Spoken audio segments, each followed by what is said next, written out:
Hello everyone and welcome back to yet another Genshin video. Today, as always, we are taking a look at the main event of the new version 3.4, and since we got a new area with this patch, I can give a few thoughts on it. Just a note, I'll make myself smaller while the background footage is going on, and since I want to just quickly read off the script because I have a script ready, it's really long, so because I'm recording this live on Twitch, I just really I gotta use this camera. Okay, so I'm just gonna be looking here in my monitor to read the script, but I'll make myself smaller so that you cannot exactly notice. Just leave the video on the background, please. Here we go. All right, let's begin with the new area, shall we? So we got a new desert area, and we got the continuation of Jet's quest with it. Speaking of it, let's start with the world quest. I thought it was nice. It wasn't very long, and it allowed players to explore plenty of the desert alongside it. The conclusion was definitely sentimental, but I would like for MiHoYo to change these world quests a bit. And that part that I want to change is voice acting. As you know, there isn't any voice acting in these quests. And to be honest, with a company as big as MiHoYo, they could easily add voice acting for the whole quest.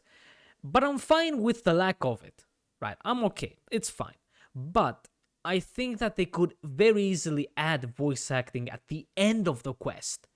Since usually there's some sort of pre-rendered cutscene at the end, adding voice acting there, I believe, would boost the impact of the conclusion, especially in one like Jet's quest. Not only does the player anticipate the end of the story, its conclusion, and what's gonna happen, but I believe that the excitement to finally hear the characters speak boosts the enjoyment of the quest in general, and especially, again, the impact of the ending. So, and especially in this quest's case, Jet being voiced at the end would really allow them to show her emotions at the end. It was very sentimental. So I think, again, that this small change, you don't need voice acting for the whole thing. Just at the end, for the pre-rendered cutscene, I think that would definitely make a huge impact on these world quests, since we've been getting these really big ones with lots of important lore in them. All in all, though, quest good. The quest was good. As for the exploration, I'm happy that less stuff was blocked behind a mechanic that you obtained during the quest, some sort of trinket or whatever that you obtained during the quest, but they still did the fucking thing where even after you finish the main world quest, you still don't have the maximum level of this trinket or something that would allow you to explore everything. The quest is also time-gated, because you need to wait 1 day to go to Jet, I believe, or go to the Falcon Lady, and then you can finish everything and get the last level for the genie thingy. Fuck off. And it is kind of hidden. Like, I don't like this. Fuck this. This is very annoying. It's the fucking same thing as the tablet from the first desert area, where the main world quest just gave it to you, maybe it gave you one level of clearance, and then good luck finding how to increase it. How to increase the clearance. Bullshit, it was crap. I hated the tablet. And that I needed to go do the second part, of course, of Golden Slumber. I explored the entirety of the desert after I finished the world quest, thinking that I will somehow get the clearance just by exploring, because I expected the world quest to give me all of the clearance, and then fuck. This is not the first area, but the second one also didn't help, because you barely got any levels onto the freaking genie, but at least, again, this time, there weren't as many doors and things locked behind the genie. And also, most of them were above ground instead of underground, so you could actually use pins to find stuff. At least there was that. And that's really it for the new area.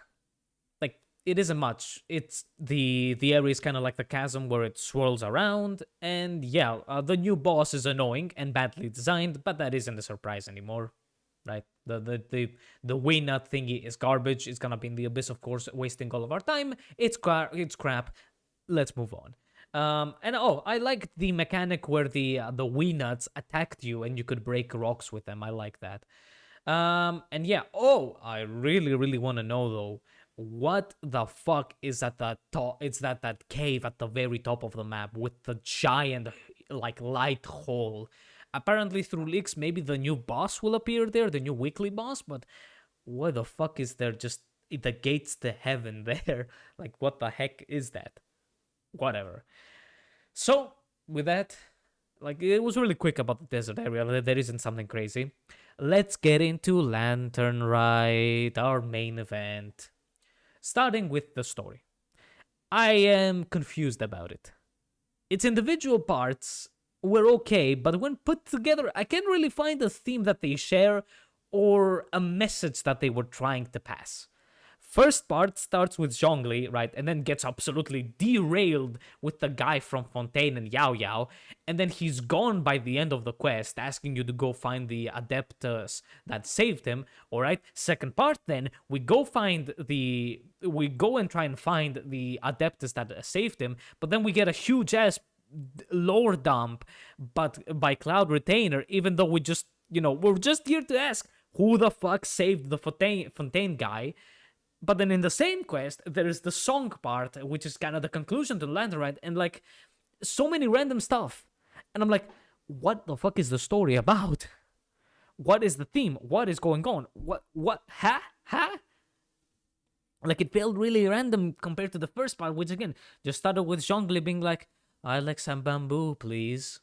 You go to the forest, Fontaine guy, Yao Yao, go Adeptus, go there, go there. I'm like, Zhongli?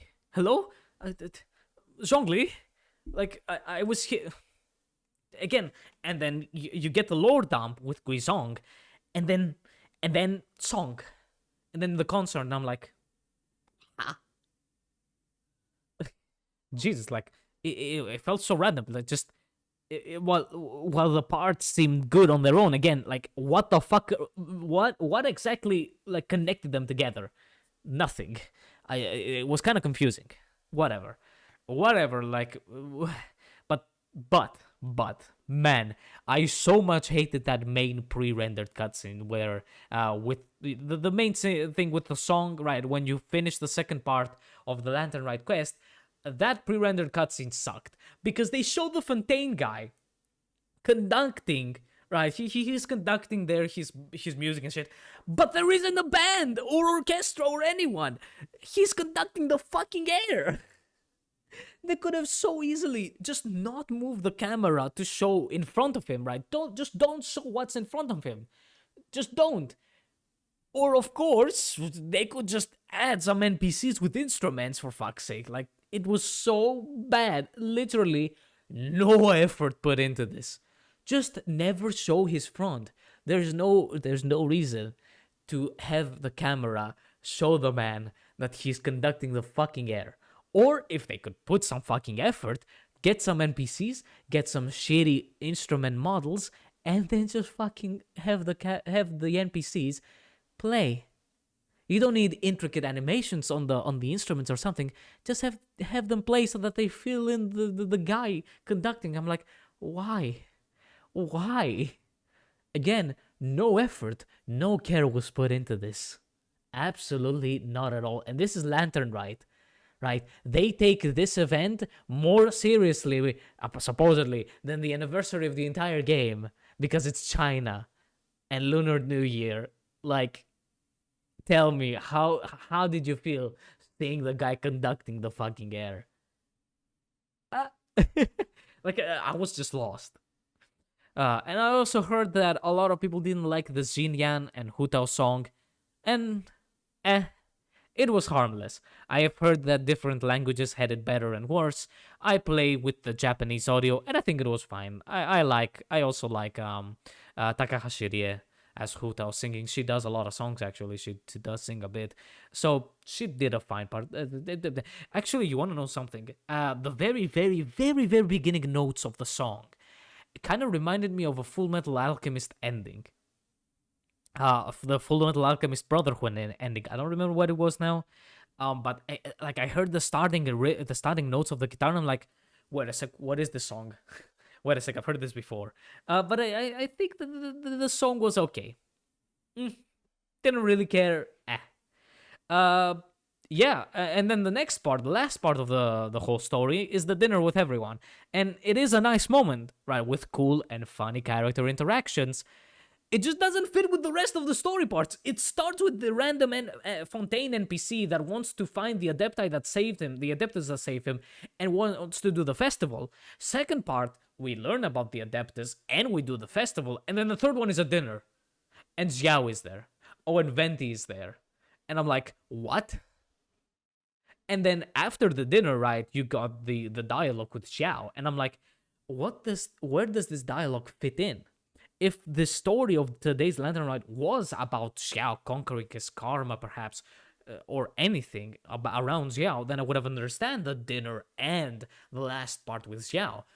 But not now, right? Unless you watch the video on YouTube that they put, nowhere else did they in the game did they mention what they put on YouTube with Xiao being fighting his karma, Chi-Chi saving him, and Baizu like treating him, and then of course meeting Venti. You would never fucking know about these what this interaction was all about,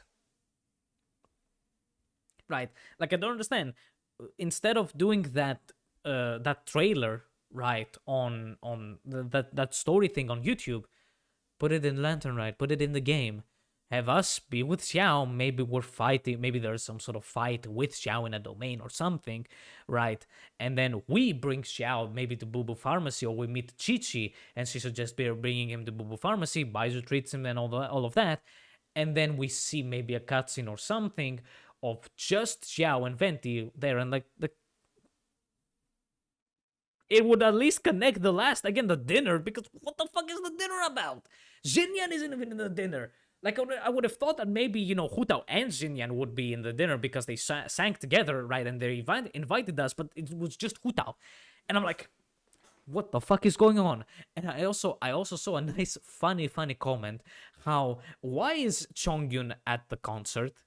Why is Chongyun at the crowd? Because he very specifically avoids going to any Xinyan concert because he hates rock, he hates metal, and I'm like, and the comment said, Mihoyo forgot that Chongyun avoids Xinyan concerts, just how they completely forgot to put him into a banner that he exists. Like, I know, like, good joke, and yeah, like, why is he there?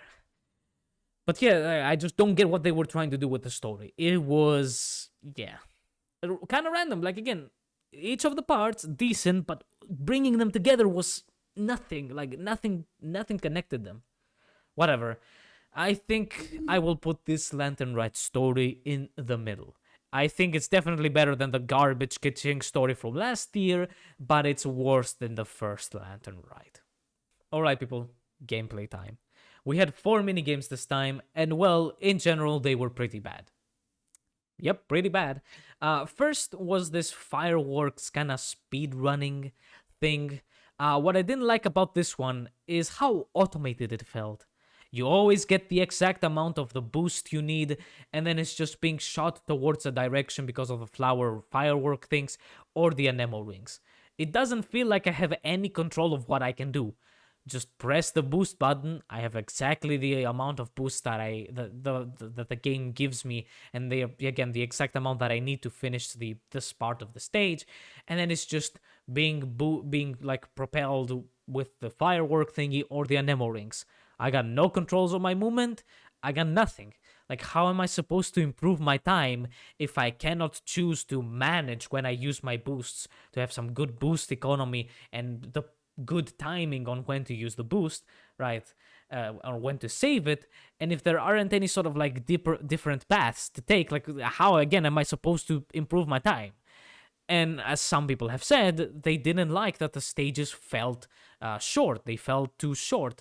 And I think that is because of the automation. You just don't feel like anything interesting is happening. And by the end, because you got so bored, it feels like you never experienced the course and it just ended abruptly. Yeah, like, to be honest, the only thing this made me want to do is play Sonic games, because there I need to manage my speed and choose my paths correctly to get better times. Like, playing something like Sonic Unleashed is 1,000 times better than this or any other sort of speed game, like maybe like Jet Set Radio, something like that. Like it feels way too automated.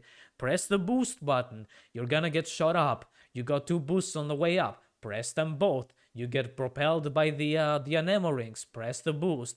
It's just nothing. Nothing. Just do nothing and you'll finish this thing. It doesn't feel fun. It's just boring.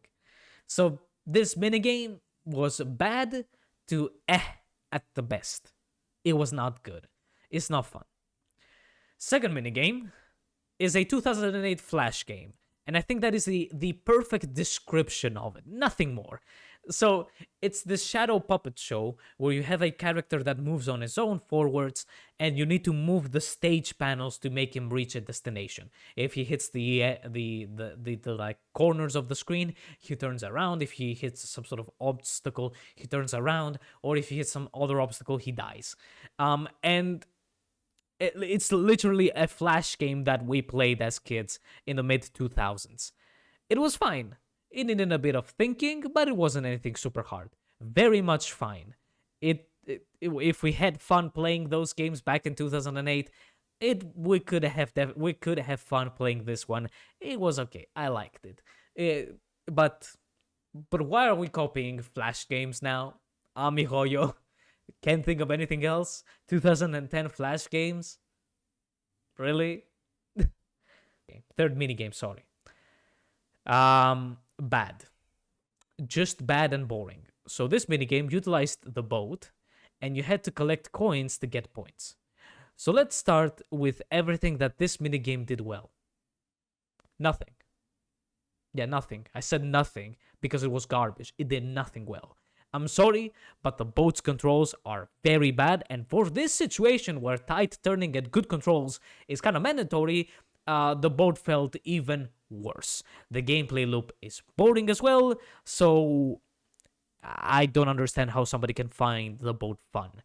They, for some reason, also really want to try and force you into co-op for this minigame, because to start the minigame, you need to talk to an NPC, and because they make you replay this minigame multiple times to get the rewards, because you accumulate points, you spam the dialogue to get into the minigame. But if you do that, right, if you spam the skip button to skip her dialogue, you will be put into co-op, because for some fucking reason, the first option that appears isn't single player, but co-op.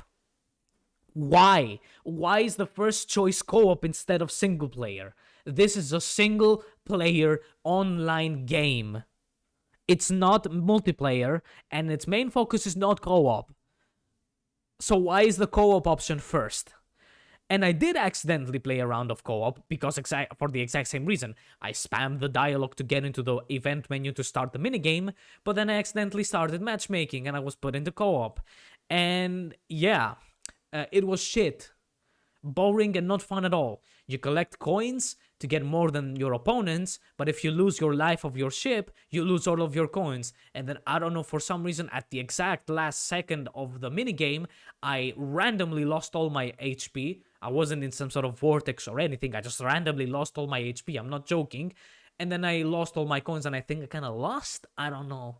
I just don't know. But it was crap. The controls felt like shit and just boring as hell. And from what I've seen, most other people share the same opinion, mostly because of the horrible boat controls. So please leave this thing to die, or just do not use it for any other minigames, please, miHoYo. It sucks. And lastly, was a bit of combat in the overworld. For this one, the mobs were extremely weak and they died in 2 seconds. There were actually effects if you never noticed them in these combat stages, but you wouldn't know they exist unless you went into the menu and clicked on challenge details. Why is it like that? I legit thought, like 2-3 stages into the event, I legit thought that there wasn't anything to the combat. They were just mob areas.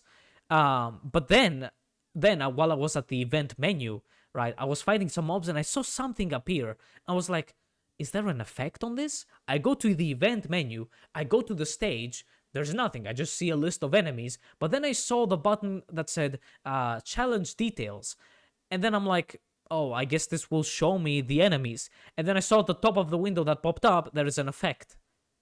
Why? I don't understand why they didn't make it so when you approach the first area of enemies on each stage, you get a tutorial pop up where they mention the effect. You know, whenever you are in a new area and you find some sort of new mechanic of the overworld, right? The game pauses, you get a screen with a tutorial, and then it mentions what this thing does. Why didn't they do the same thing? You approach the first stage of the combat, and then it pops up saying you, in this stage, this effect is active. Like, why didn't they do that? I don't understand. Oh, and oh, why the fuck are there some stages in Sumeru? This is fucking Lantern Rite, and they put stages for the first minigame and the combat one in Sumeru. Like, I get that there's a new area, right? We got Sumeru as a new area, even though it's been 4 patches since the new area. But this is Lantern Rite. This is Liyue's big event. Bruh, why did they use Sumeru? Like, what? Whatever. And yeah, that's the mini games. In my opinion, first Lantern Rite is the best one in both story and gameplay. Like, it had at least Theater Mechanicus, and the first iteration of Theater Mechanicus, I think, was the best one, and it was at least much better than the garbage boat and basically every other minigame that we got on this one and the previous Lantern Rite. And yeah, and after that is this year's and last year's Lantern Rite. They're kind of tied because one has a bit of a better story. Both kind of suck in gameplay, but I think the previous Lantern Rite had a bit better gameplay. But yeah, they're both garbage compared to the first one. I will give a shout out to the Lisa Skin event that we just got. A, it was voiced, and B, the passing down a character mechanic to the other teams was interesting. It was actually a decent, fun combat event. Would you think that they can actually make something like that, man? Holy crap, mijo, you made a fun combat event and they're never gonna make anything else that is permanent? Man, oh man. So that's it. Leave a like if you like this fucking video. Subscribe to help the channel out. And like it, of course, that also helps the channel. Do follow my Twitch channel because the streams are cool and the background footage was from a stream. And this thing was recorded during a stream. So follow the streams, they're really cool. Goodbye.